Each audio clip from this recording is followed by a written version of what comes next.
Five, four, three, two, one. Good afternoon. I'm Jim Eskin. On behalf of Eskin Fundraising Training, it is my pleasure and privilege to welcome you to our nonprofit empowerment webinar series. And this is number 58. And this is something I think that unifies us across the nonprofit sector. And we're calling it Disgruntled Donors. Okay. And I'd like to welcome our special guest, is Karl Miller-Lugo. He's Vice President of Development and Alumni Relations. I want to say a word for my first employer, the University of Texas, San Antonio. I'm jealous of Karl. He's done so many things in his career at other institutions, at consulting agencies, and actually, he blends three interesting backgrounds, Puerto Rico, Kentucky, and now Texas. Karl, you got some big news, and I wanted to just say, I want to tease the audience. I wanted to think that Eskin Fundraising Training wanted to lay a big incentive down for those of you who come on and be our subject matter experts. We're magically going to happen a historical and transformative gift in the life of your institution. Welcome, Karl. And I'm going to ask you a lot of questions in a second. I did want to say this. The person you see on the right is me. I still have that suit. I don't have that hair. I was very proud to start my advancement career at the UTSA College of Business, now the Carlos Alvarez College of Business. Right. And I was so excited back in 1998. We brought in the first $1 million gift to UTSA was from a businessman in Hong Kong, 8,300 miles away. Good thing about getting first $1 million gifts, I can tell you, whatever gift size, someone is going to top it. And Karl can report on a little topping. How exciting. Congratulations to Dr. Amy, to you, the entire UTSA advancement team on the outstanding $40 million gift from Mackenzie Scott and Dan Jewett. We have to start there. What can you tell us about it that we didn't read in the newspaper? Well, Jim, thanks first of all for having me, and thanks to those that are joining us today. And yeah, gosh, who knew that the timing of this was going to work out as it did? We have known about this gift. This process actually started back in February, and we've known about it probably about a month after that, so sometime in March. But we were held to a non-disclosure agreement not to say anything until Ms. Scott and Mr. Jewett decided they were ready. And so we just got word late last week that they were going to do it this week, and they did it yesterday. So we went live with it yesterday ourselves. And listen, we're just, so honored, feel blessed to have been included in this round of her gifts. If you read the story, UTSA serves a region and serves students that are important to her and to Mr. Jewett. And so it's really about our mission. They fell in love with our mission and the work that we're doing. So this gift is a recognition of our faculty and staff, over 50 years plus of living the mission every day at UTSA. And someone said, hey, I see what you're doing. I applaud it. I recognize it, and I want to invest in it. So we're thrilled, Jim. And congratulations. You know, I started counting up. I think it's close to 90 to 100 million that Mackenzie Scott has donated to organizations, primarily higher education, others in San Antonio. So I want to suggest that we hold a parade in her honor, if the health experts would say that will be okay. As I said, UTSA is very different than I was there, and it didn't seem like the Stone Age. It was the late 1990s and the early 2000s. And at that time, Karl, if you told me that we were going to have a residential presence and we are going to have dorms and we're going to have football team and we're going to have PhD programs, or we're going to reach for tier 1 research status, I would have said, "You crazy, man." Can you give us a little update on UTSA, particularly what's going to happen with classes in the fall semester? Well, thanks for that, Jim. Yeah, UTSA it's a big university. It's a big deal. We're 35,000 students. We've got over 130,000 alumni. We've got 50 years now under our belt, which is still fairly young for a university, but I think you're seeing, in all the wonderful news coming out of UTSA, which seems like it's every other day that there's something wonderful happening. I think you're seeing that evolution and that maturation taking us to this next phase. In the strategic plan, our goal is to get to around 50,000 students, and that's really to meet the needs of San Antonio, of South Texas, and also just of Texas as a whole. We need, an educated and strong workforce, and so we're part of that, obviously. And then to finally reach that research or R1 category, and we're right at the cusp of that. I suspect, Jim, we'll see that happen in the next couple of years. We'll finally reach that goal, so it's really exciting. You mentioned, schools in the fall or classes in the fall. What I'll tell you, we're planning to be back to pre-pandemic normal. Wow. But the fact that we've learned how to do so many things online, I've already talked to several professors who will be doing a hybrid model. So they'll still be doing some in-person classes, but doing some online as well. Well, I want to say that I started my development career at UTSA. I literally think I didn't know what the word development meant. I knew fundraising, advancement, and my UTSA colleagues, my UT system, mentors and coaches, I can't tell you how much I learned from them. I just didn't learn how the mechanics of it, but I developed a passion for what we call the art and science of fundraising, and I will forever owe that to UTSA and UT system. So thank you. Before we get to today's subject, I want to take advantage of your experience. What do you think we learned about virtual discovery, cultivation, solicitation, and stewardship over the last year? Thanks, Jim. And by the way, thank you for your service at UTSA and your legacy. That first $1 million gift seems to be always the hardest one. So thanks for getting us over that hump. And then we've been moving ever since. What we've learned, it's been wow, what an interesting, 18 months plus now it's been.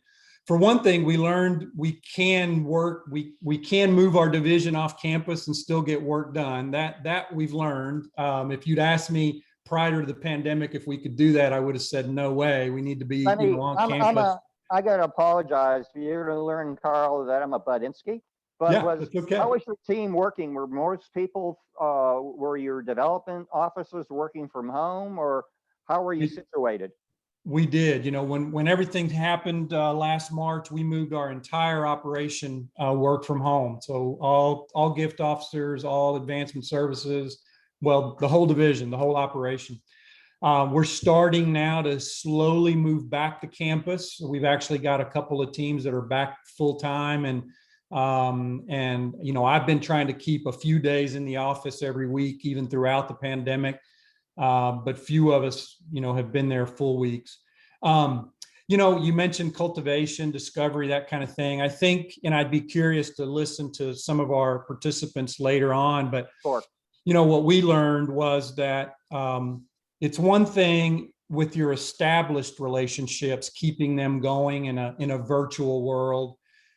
But boy, that discovery work really got difficult. I think, our pipeline work, that kind of work is just really hard to do, via Zoom. And so we're really eager to get back out.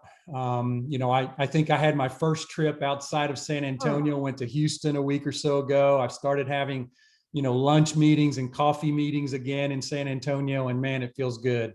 You've been let out of prison. Yes. I'm saying, Carl, really, nonprofits are kind of like families. There's love and there's other emotions because, yes, there's a lot of emotions. And we're going to dig in deep. I have lots of questions for Carl, but at any time, by the way, I'd like to bring in our producer, Michael Largent with Game Day Media.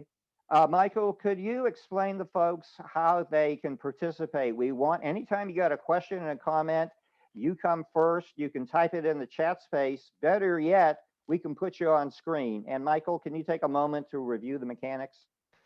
Yeah, sure. So, like Jim said, if you have a question, you can just type it in the chat space. But what we would really prefer is you can type it and then we'll call on you later when we take questions, or you can just unmute your mic and ask your questions that way, because we'd really like to get the questions directly from you.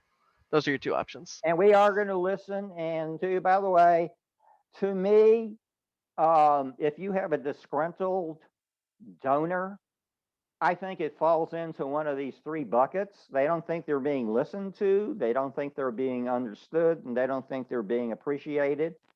And our job is to brighten their day. I'm going to skip. Karl and I have identified 3 learning objectives, but we want you to come in at any time. And it's how to really listen and probe for meaning, how to identify what the problem is, and of course, how to respond and bring closure. And we're going to do something we haven't done before. We have some disgruntled examples, and I'm sure that you all can relate to them. And I want to make sure Michael and Karl are going to remind me, we're going to try to get to it at least 4:40. And as a prize, I think Karl is going to give out the cell phone number for Mackenzie Scott. How's that for a prize?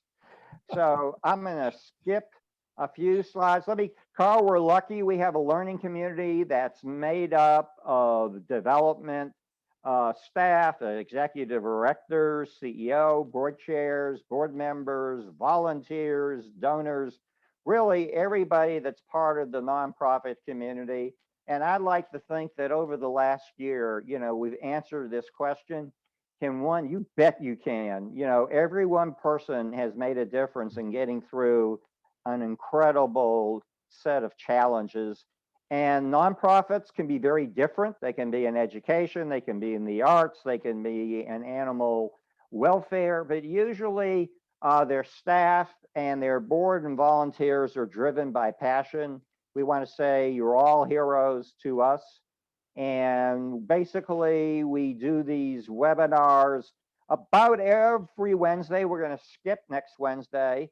But I'm excited. We have a lot of programs and experts scheduled for the rest of the summer. I did want to say what we learned about philanthropy. A lot's been happening. Our official report called Giving USA came out yesterday. It showed that we hit a record 471 billion in philanthropy. That was a 5.1% increase over last year, 3.8% when adjusted for inflation. Basically, this hasn't changed too much. Karl and I have been doing this longer than we want to admit. And the name of the game is individuals. And of that 471 billion, about 70% came from individuals. And actually, it's bigger than that because bequests are individuals that passed on, and probably foundations bumped up. About half that foundation is family foundation. Mm-hmm. So, and basically, where money's been going has been pretty constant. Education's been in second place for a long time, as you can see, got 15%. So, and I want to tell you, Karl, that most of our folks, tend to be from smaller to mid-sized nonprofits, and they're very illustrative of our sector since 88% of the 1.5 million nonprofits in the country have annual budgets under $500,000. I'm skipping here. At this point, we have a tradition. We ask everybody to type in the chat space, Nonprofit Strong. Karl, I'm going to ask you, what are we?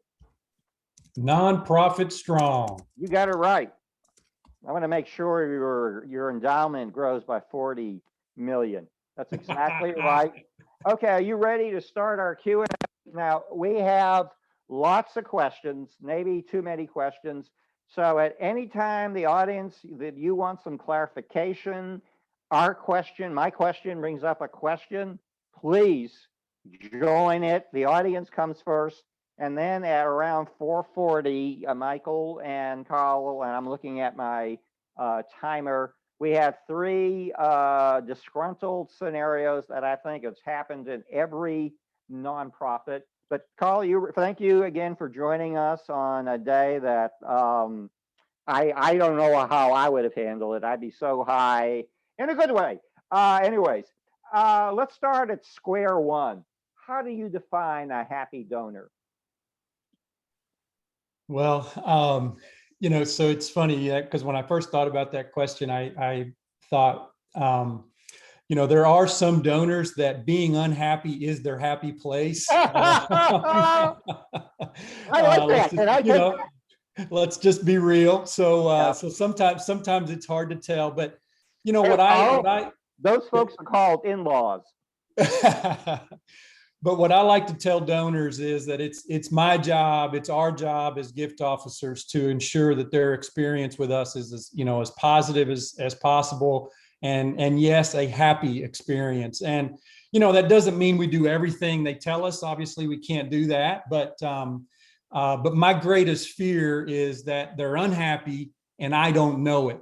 You know, when they're unhappy and I don't know it, I can't do anything to fix it. And so I try to. You know, I think it's important that we as gift officers create an environment where they feel comfortable coming to us when they're not happy. And you know, rarely is that with me. It's rarely you know, personal. And so I just want to be able to. I want to know that. How do you tell you have an unhappy donor? You know, again, hopefully because they've called and let me know. But you know, perhaps they've shared their disappointment with someone. In this day of social media, unfortunately, sometimes it's there. I mean, I'll tell you a story that just happened to us in the last few weeks. We sent out a mailing, and you know, sometimes mistakes happen, and we did something in the salutation that was wrong for this donor. And the donor, rather than calling and letting us know, she posted it on, you know, she took a snapshot of it and posted it on Facebook. And so within a few minutes, I was getting phone calls from some of her friends saying, hey, you know, so-and-so, this happened. And so I picked up the phone, I called her, and I apologized. And she was wonderful. You know, we ended up having a wonderful conversation. She lives out of state, by the way. And we talked about the area that she lives in because a friend of mine used to live there. And so we had a lovely conversation, but, you know, again, there was a situation where, you know, she was unhappy with something we'd done and had told a lot of people through that. Well, you kind of snuck into the next question. I call this the $40 million question, Karl. How do you basically convert an unhappy to a happy donor? Jim, you kind of stole my thunder a little while ago. I mean, I think 99% of the time it takes listening. You know, there's sometimes there's not that there's any real thing to fix. It's just, they just need to be heard. And so the problem was probably caused because we perhaps didn't listen in the first place. So I think, you know, having the courage to sometimes know, okay, I'm going to have to call Jim and I think he's unhappy and I'm just going to have to take it, right? And we just have to sit and listen and listen to Jim and see what he has to say. And I find that 99% of the time, just doing that alone will take care of a lot of it. And then, you know, and then we can find out, you know, is there something tangible that we need to do? And then, you know, let's do what we can. Like I said, sometimes what they're unhappy about is something that we may not be able to change or to fix. So we just have to talk through that. Those are fun. What do you typically see as the root causes of a donor being unhappy? You know, I jotted a few things down here. I mean, number one, like I say, not listening, not following through on something we said. or maybe following through on, an endowment agreement or how we said we were going to use the gift, not providing timely acknowledgement or regular updates, not treating them like a person, seeing them like an ATM and just taking them for granted, I think is something we can sometimes fall into.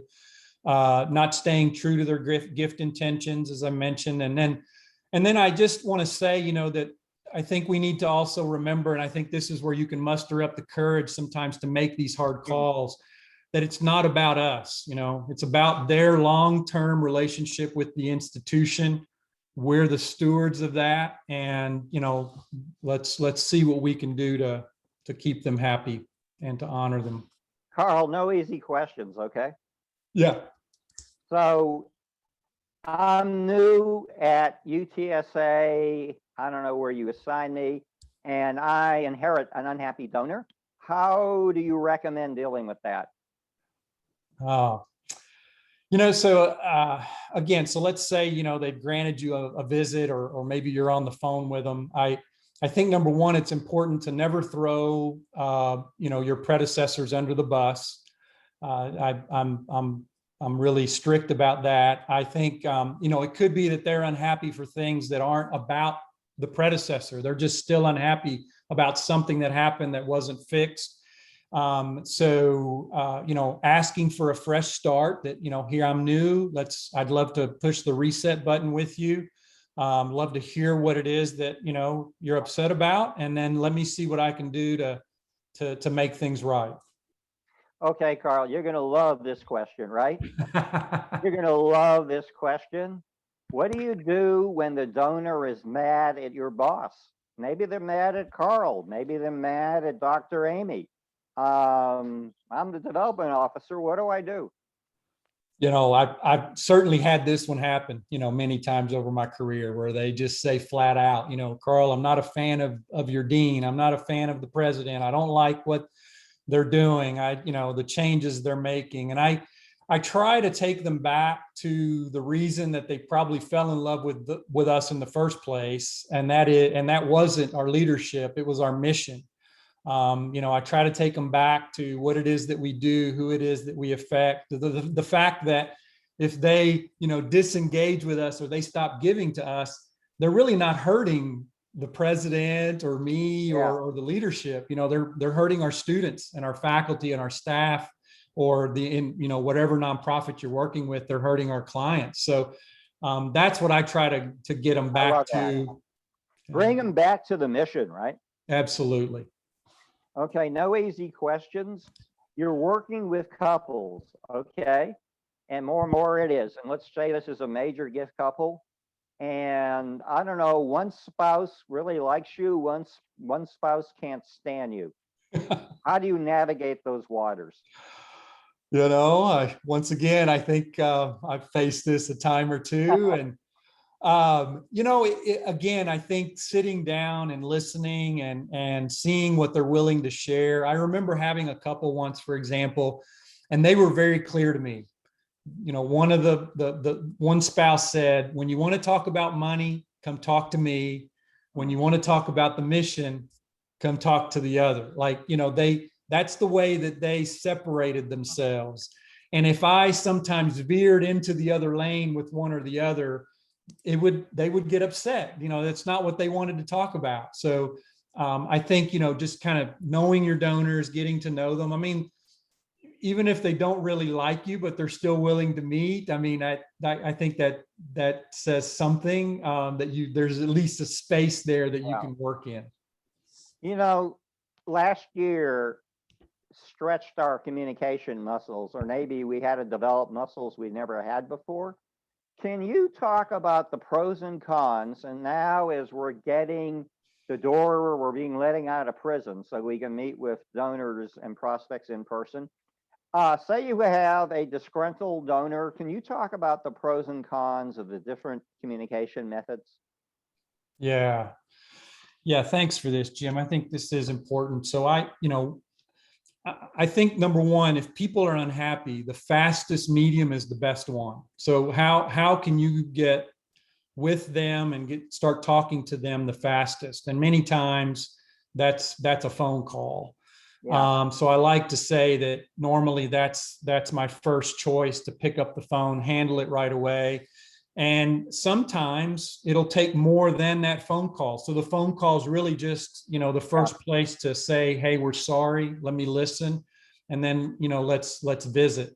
In person, I think to continue always is always number one. The only con again could be that trying to get a visit scheduled may be difficult, and especially when they're unhappy. Yeah. Video conferencing, again, it might provide a quicker or faster responsiveness, but I think again it's going to be up to them if they're going to accept your invitation to do that connection or not. Email is not very personable, very personal, but I think sometimes if it takes a fuller explanation, or you need to share some documents to show, hey, here's something that went wrong, or here, sometimes an email might be a very appropriate tool to use. Snail mail can take the longest, but again, could be a really nice personal touch, especially if it's a card to say, we're sorry, kind of a thing. That can be a real nice touch, either at the beginning or maybe toward the end of your discussions. How do you think board management should be involved? We got a disgruntled donor. What are appropriate ways to work up the chain of command within the team, and also use board members? Yeah, again, as we all know, it's hard to generalize. I think every situation is going to be different. So I would, my first quick answer is to say depends on the issue. Yeah. But I think our number one goal is to keep unhappy donors away from, or keeping them from being unhappy with our leadership, number one. So I try to, gift officers, I think we try to do everything we can to keep them happy so that it doesn't escalate. But sometimes it gets to that point, or maybe they've reached out directly to a president or a dean or a CEO of your organization, and now it falls to your plate to handle it. And I think there are some cases too where an executive or a board member, them getting involved, having a peer that can help us maybe talk through a situation, or maybe they can insert themselves to help us with the situation, I think can be very powerful and very helpful. And again, I think that goes to a level of trust that we build with our boards and our executive members, that we can sometimes have those conversations and maybe even bounce ideas off them about, hey, how do I handle this with, Mr. or Mrs. So-and-so, can be very, very helpful. Karl, no easy questions. When do you know you've kind of hit a wall and there's just going to be no way to make this unhappy donor happy? Or they're asking for something, I think you alluded to before, that just can't happen. Right. I think number one, each of us on this presentation will know, when the impossible is kind of upon us. But I think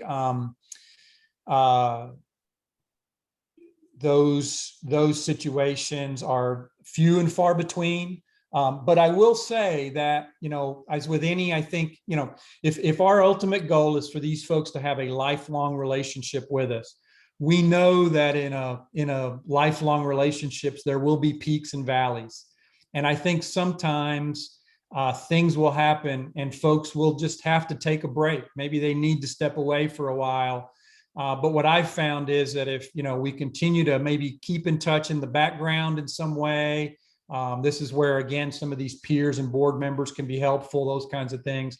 They'll come back around, if they truly love the organization, which most of our folks do, they'll come around. So I like to also say, let's never give up on folks, but there may be times where we have to maybe just break apart for a little while, and then we can come back together down the road. You're doing beautiful on time, Karl. And also, you seem to lead into the next question. Do you view there's a statute of limitations on a donor being disgruntled? In other words, 1 month, 1 year, 2 years, 5 years. I'm going to hold back in sharing some stories I've had, but statute Yeah. of limitations.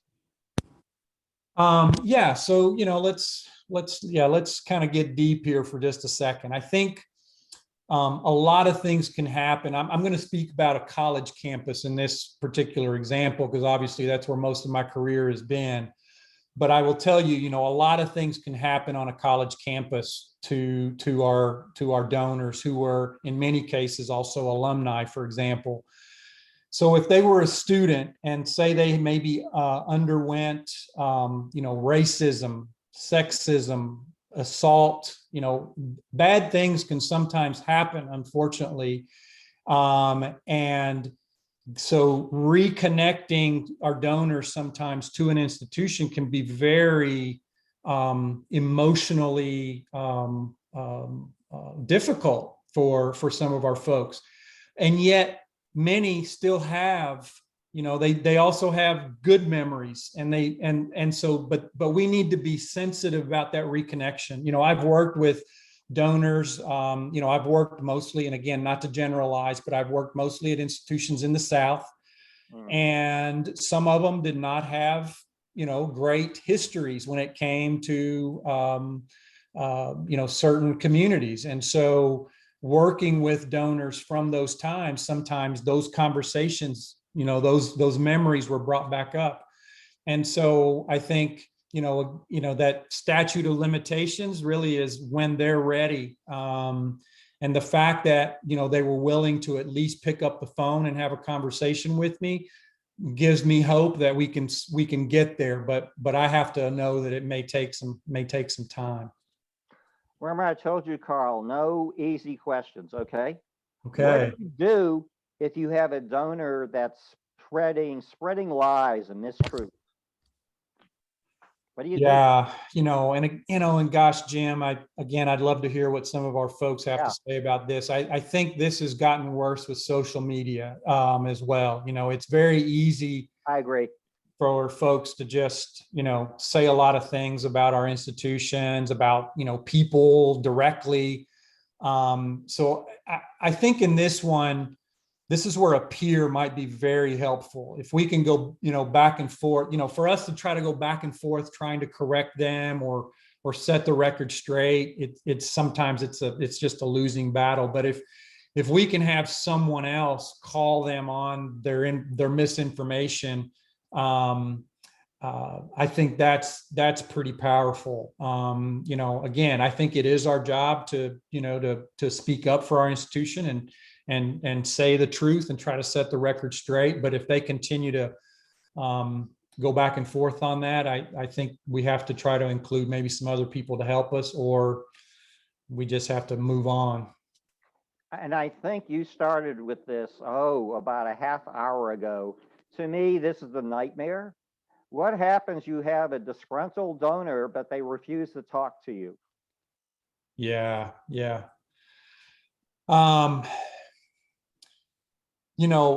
Actually, it's interesting. I just had a conversation similar to this with someone, and I think this person's advice is what I would say to all of us. And she said, Karl, at some point, we will have done everything that we can do, and it's up to them to make the next move. And I think that's the deal. I think it's, have we been as thoughtful, as strategic, as creative, as whatever it is, to try to regain a relationship here, or to try to set things straight, or to try to make them happy.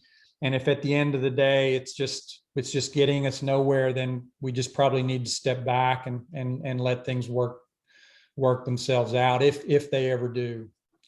You're doing great on time, Karl. Thank you. By the way, Michael, do we have any, we're getting close to we're going to bring the audience in for the problem solving, but do we have any questions or comments either being typed in? Better yet, we rather see you on camera.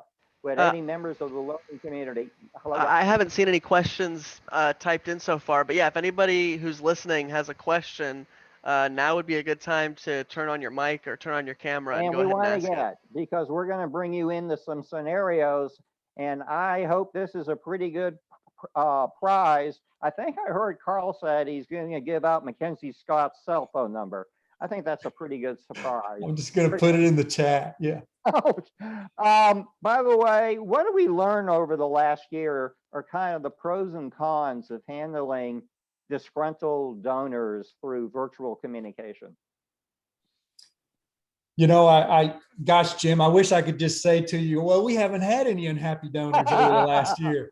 But unfortunately, yeah, we've had a few here and there. You know, again, video conferencing, video chat is not ideal for these situations, but if it's what you have, you know, you have to take what you've got.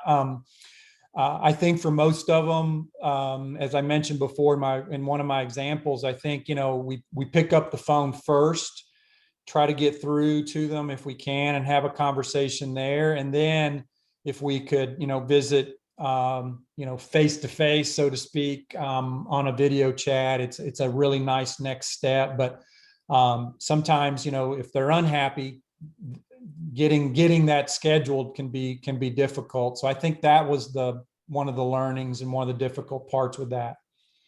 Okay, Carl and I need the help from the learning community. We have 3 different scenarios, and we'd like to know how you would handle it, okay? And again, I think I heard Carl said our prize will be Mackenzie Scott's cell phone number. So number 1, and I'll tell you what, we've all lived through these. A donor complains that it's been now a week and their gift of stock hasn't been sold and liquidated yet. What do you do? Someone, I know we got Joel there. Who else do we have in our learning community? Come on, we need help, Carl, right? Yes, we do. Screen. Come on the screen and tell us how you would handle this one.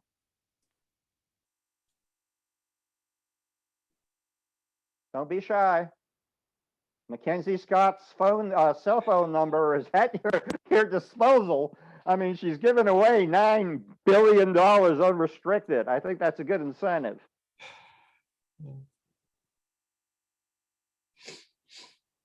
Okay, I guess Carl are going to go back and forth. You know, I was at 3 different institutions. And as I said, when I was first at UTSA in 1997, as soon as a donor wanted, I didn't have the opportunity to make a mistake, or I guess to do it right. It was strictly handled by system, okay? And so then I went to a private institution, and there was nobody in system to take care of me. So in that case, you know, I'm working with our financial officer. You have a bank partner. I know, Karl, what's your experience? I specifically have had donors that actually watch the time. This I do want to say, and I've always told my staff, as soon as you get that gift of stock, sell and liquidate. The donor doesn't want you to be their Jim Cramer. It wants you to sell it and get money to work for the scholarship of the program. And I've had staff who said, don't even think about it, sell. I'll let you take. Yeah, I was going to say, Jim, yes, it is our responsibility to get that thing moved as quickly as possible. And, you know, if it didn't happen for whatever reason, if we can show, you know, ideally we can show the donor that the delay didn't cost them any money. I think that's, you know, that's when they can really get upset, is if they say, well, you know, by waiting, I ended up, you know, we lost X percentage or whatever. And that can be an issue. But if we can at least say, yeah, we're really sorry we were late there, but let me show you, we were able to sell it at this amount and we still got this, then, you know, you might be able to save face a little. And by the way, it varies. You know, Karl and I have been lucky working at institutions that had, you know, systems to handle stock gifts. By the way, with the stock market so appreciated, you should get ready for this. There are going to be lots of gifts of stock. But if you're a small nonprofit, you might be on your, staff of one or two. Then you talk to the donor. Typically, they're making that gift through a brokerage, and they can facilitate. Maybe they just want to do liquidate and do electronic fund transfer. The size of the nonprofit will have a lot to do. And Karl, you want to say anything else? We'll move on to. I want to get the audience involved. And remember, you got Mackenzie Scott's number is out there. Okay. I need help from the learning community. We've all lived through this. There's a donor who gives, let's say, $25,000 to start an endowed scholarship. And then they see another donor gave $25,000 to start an endowed scholarship, and there's a story on the website, and they feel, God, we didn't get it. What's the matter? Are we chopped liver? We didn't get any coverage. I need help from my learning community.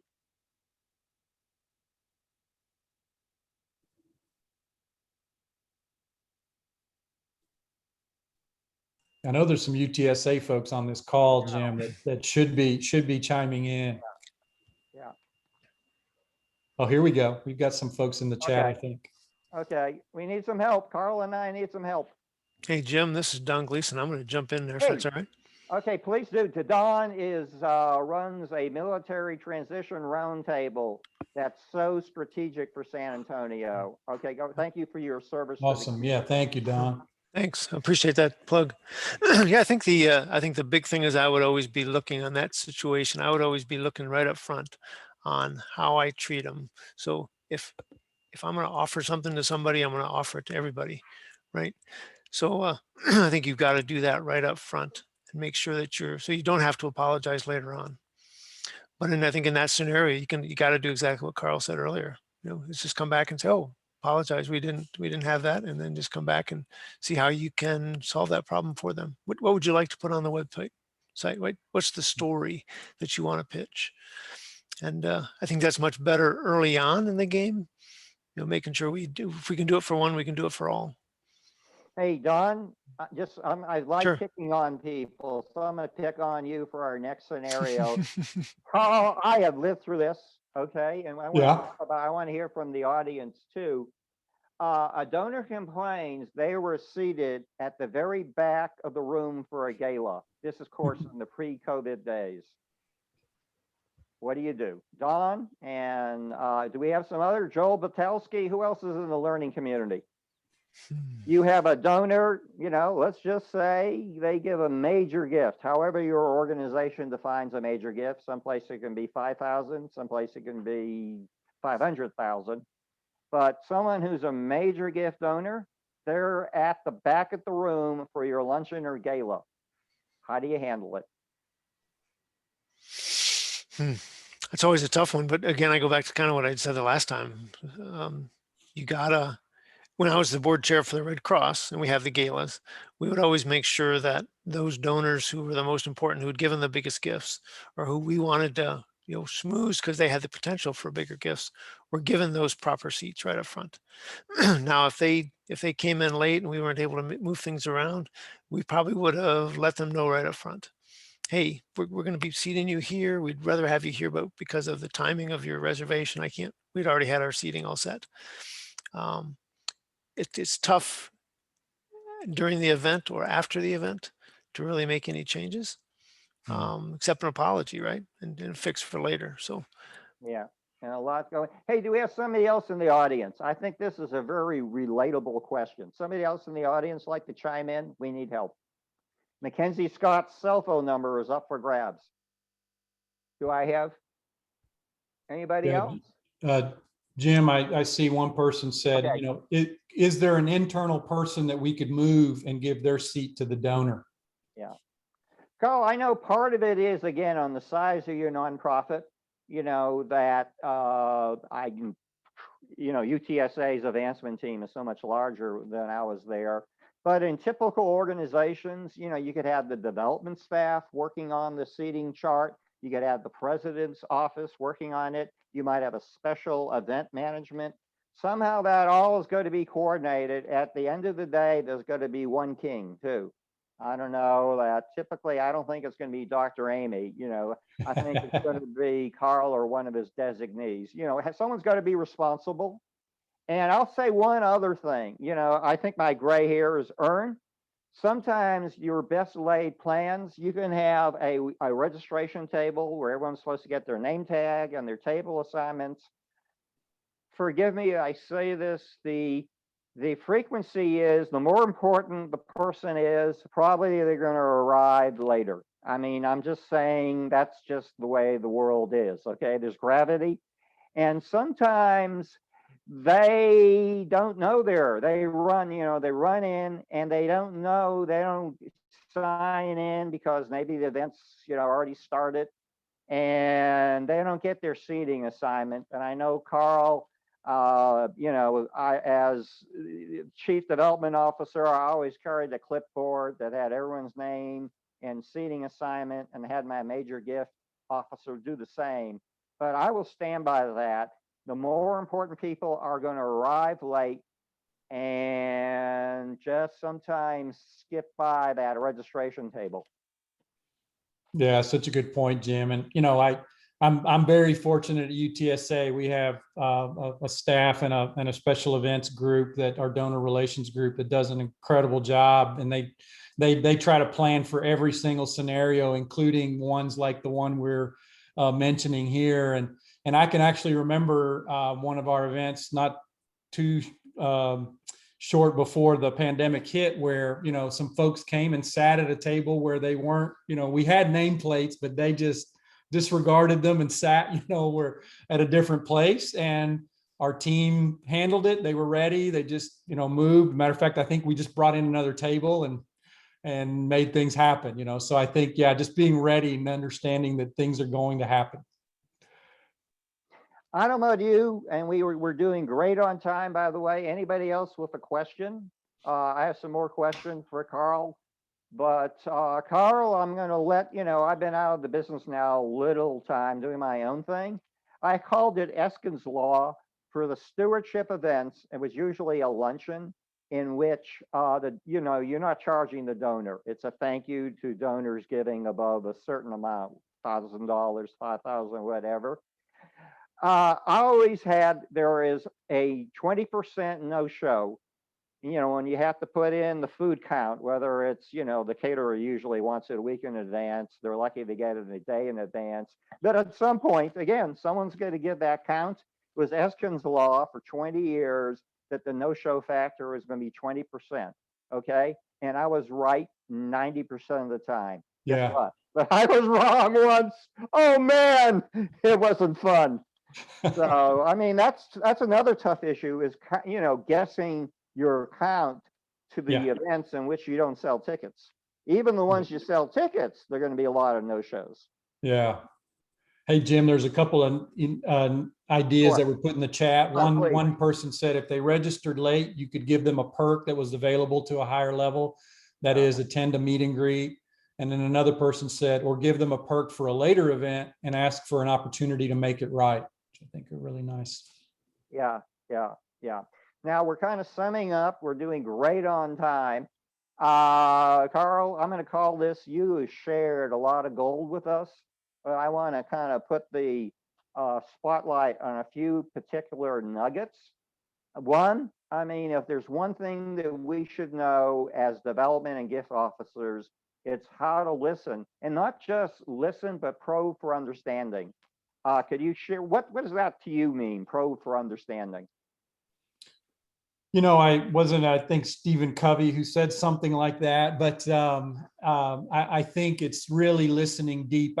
Sometimes the first answer they give you is not the real answer. It's not the real reason they're upset.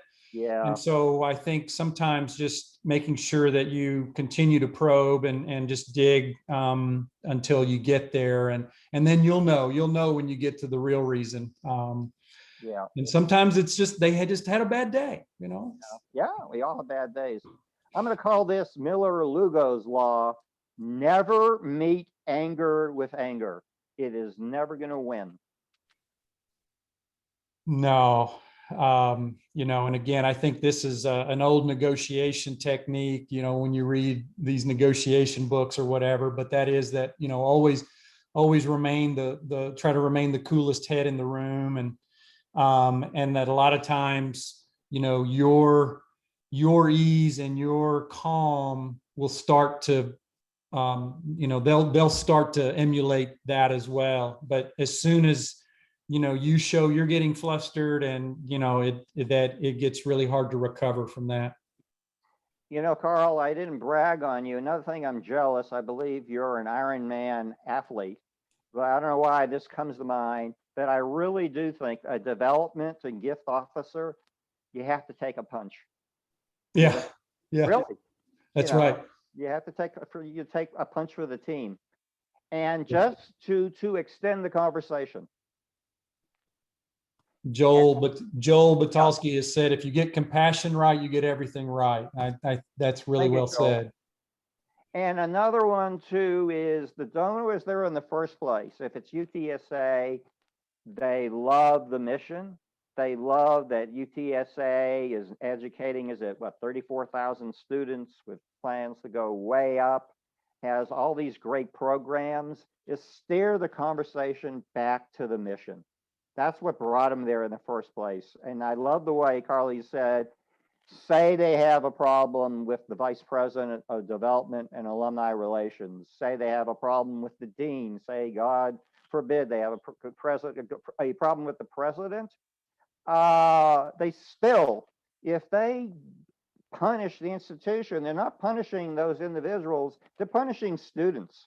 They're punishing students that can't get through their education without those scholarships. Bring them back. They care about the mission. They've demonstrated that through their gifts of time and money. I'm wondering, Karl, if you might share a specific story that sometimes, emotions, when someone's angry and you can turn that around, it's amazing where that can end up. Do you have any generic stories you like to share? Yeah, Jim, and I'll even say this happened to me at the University of Texas at Austin when I was there for 10 years and was working with a donor. And I did something which I thought was such a small thing. I put their giving on this little giveaway thing that we had for a board meeting that we had. And I made the decision on my own because I knew their giving was public. And I just thought, they're not going to mind. Boy, was I wrong. It really made them upset. And it was a couple, actually. So I made one of them, one of the spouses, very upset. And I was afraid, I'll be honest, even over the weekend, I thought I may lose my job over this thing that I thought was such a small thing. And, but again, it was one of those cases where I apologized. I fell on the sword. I was totally bored about, that I had messed up, that it was my decision alone. And they were very kind, very gracious. And that same donor ended up being one of our university-wide development board chairs. And she and her husband have made many significant gifts over their time at UT. And so I really, thought or consider that one of those great, comeback stories, because it was tough there for a while. Karl, not to dig into your personal life, but I read that I know you have 2 grown children. You've been married longer than me. How long is it? 28 years. 28 years. I'm going to say every couple has to learn how to disagree. And right. And it's not easy. Sometimes until you have your first, maybe it's not the first year, maybe it's not the second year, but once you get through a drag out fight, you patch it up. And of course, this might be parent-child, or, I think donors we can think of are like family. And the emotions are going to run both ways. And I would also said, when it comes to donors, nobody will love you more. But when you get on the other side of that space, no one will dislike you more. But families stick together because they have stronger connections. And I would say nonprofits really want to build a family relationship. And to me, your family, when, Karl and I have a disagreement, but guess what? We get back together next week and we work on our joint vision and objectives and priorities. And there are much more important things that we can do together rather than this so-called small situation. And that's what we're doing. We're trying to build relationships. We're trying to be as positive as we can. And Karl, thanks for your honesty. Sometimes we just can't make everything happen that the donor wants to happen. Okay, that's just, I don't care who you are, what organization. But by the way, I want this to say this to our friends in the smaller nonprofits. Unlike Karl, you can be nimble. There might be a staff of 3 or 4. That means the CEO can make a gig, can visit there for coffee by 11 a.m. So you have a distinct advantage. Most nonprofits are small. And I'm saying too, we learn, we want to get the donor within our hugs. Dr. Fauci gave us a different definition, but actually we learned that, you can give more virtual hugs. We can find, you said, Karl, the toughest thing with your major gift prospect is scheduling the meeting. That's what the late Gerald Panis said. Getting the meeting like 85% of the challenge. But, it is not the same, but it's easier to virtually hug a donor or a disgruntled donor. And another thing is, Karl, I've been there, had those, why do those things always happen on Fridays? And so you have to process them. And it was a Friday. Yeah. I've been with you. You're going to get through that situation, and there's always breakthrough. And again, pardon me, I got to take a drink here. It's philanthropy and our vision of making the world better that bonds us. And Karl used a good expression. We are not looking at our donors for a single transaction, okay? What we want to build is a growing association over time. And so we're not talking about a gift for 2021. We're talking about what type of gifts can they give over their lifetime. And usually they'll start modestly. They don't all start at 40 million, and it grows. But by keeping them happy, we can grow their gifts. Couple starting points, by the way, we're wrapping up. Any last questions or comments from the audience?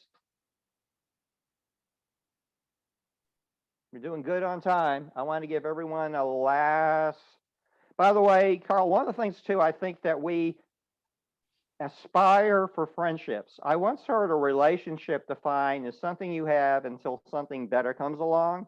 And I thought that was a wonderful description. And we want our donors to become friends, because friends are like family. You learn to disagree, but you learn to be there for each other. And so we're now gone through a very tough year that we want to achieve friendships over relationships. I got one last question for you, Karl. I think the biggest thing, of course, we're getting out of prison, so to speak. How are you folks dealing with so-called computer screen fatigue? Yeah, look, it's Zoom fatigue, computer screen fatigue is real. I read an article that said that 60% of donors have said they will be ready for back to face-to-face meetings and events starting this fall, and we're going on that premise, and we're excited to get some of our events and things back online. I found I love video conferencing. In many ways, it's much more tiring and taxing. I mean, you don't drive to a meeting, it's just 60 minutes, or in fact, I think that a virtual meeting should be much shorter than a live meeting. I wanted to end with a quote from the late Maya Angelou, and she said that people will not remember what you said. People won't even remember what you did, and they'll never forget how you made them feel. And that's our job in advancement, in fundraising and nonprofit work, is to make that donor or the donor prospect feel like they're the most important person in the world to us. Karl, one last question. There is only one person in the history of the planet that has both recited a poem at a presidential inauguration and then at the Super Bowl. Who was that? Was it Amanda? Yep, Amanda Gorman. And I love this because the title of her poem is The Hill We Climb. And I think that's what we do in nonprofit work. We're no strangers to climbing hills. In fact, we're pretty darn good at it. We're maybe not Ironman athletes like Karl. But by the way, Karl, I close with a money back guarantee. The more you ask, the more you're going to get. There we go. Guarantee you that. The more you ask, the more you're going to get. This has been such a great hour. First of all, Karl, thank you for sharing the most precious gift of all, your time. And Thank you. again, please extend our congratulations to Dr. Amy and your whole team for making history with a $40 million gift. I mean, I can't fathom that. I remember how excited I was on a $1 million gift. I mean, but the thing is, it's great for UTSA that it is great for everyone in this community. Congratulations for the Absolutely. leadership that you and your team are providing. And it's going to be exciting to see what's next. So I want to thank you. It's been a pleasure to get to know you better through this. And I look forward to continuing our association. Again, I personally feel very indebted to UTSA and UT System for teaching me about development, but more instilling a passion for the work we do. So Thank please you. extend my thanks to everyone. I hope your family and everyone remains safe. And again, the hour flew just by, it flew by. And thank you to all members of our learning community. And we'll see you on, we're skipping next Wednesday. We'll see you next on June 30th. Thank you to our learning community for all your work in touching, improving, and saving more lives. And we'll see you on June 30th. Thank you, Thank you, Karl. Jim. See you guys. Okay, Karl, by the way, what will